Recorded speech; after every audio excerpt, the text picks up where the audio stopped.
Hi, my name is Keyshawn Gurney.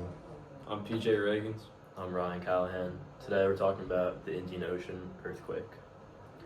So on December 26, 2004, a powerful earthquake struck the coast of Sumatra, Indonesia.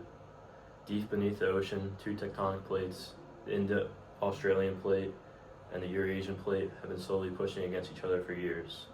When all that built up pressure finally was released, the seafloor suddenly shifted upward, and that movement of the ocean floor sent enormous waves across the Indian Ocean, which created a devastating tsunami. The Indian Ocean had a large impact on humans. 228,000 people lost their lives. Multiple villages and towns were wiped out.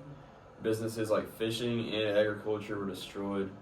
There was a lot of destruction of farmland and contamination of drinking water, which led to food and water shortages, and disease spread pretty quickly because people were crammed into shelters.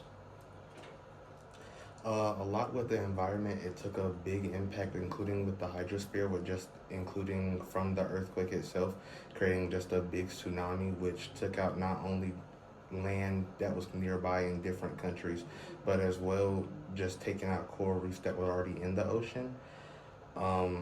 There was a total of 30 acres of mangroves in Sumatra that along the soil water that was that had a lot of debris and was taken out, making it unusable. Very interesting fact coming from the tsunami and the explosion itself, it was compared to 23,000 Hiroshima atomic bombs, with the magnitude of the earthquake being a 9.1 to 9.3.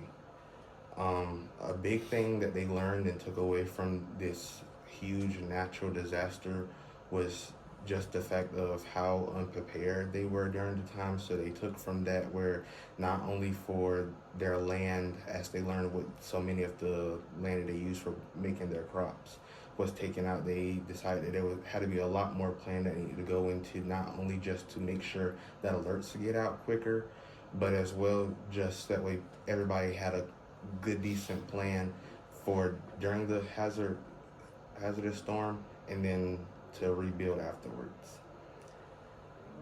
And these are the sources from the pictures that we used.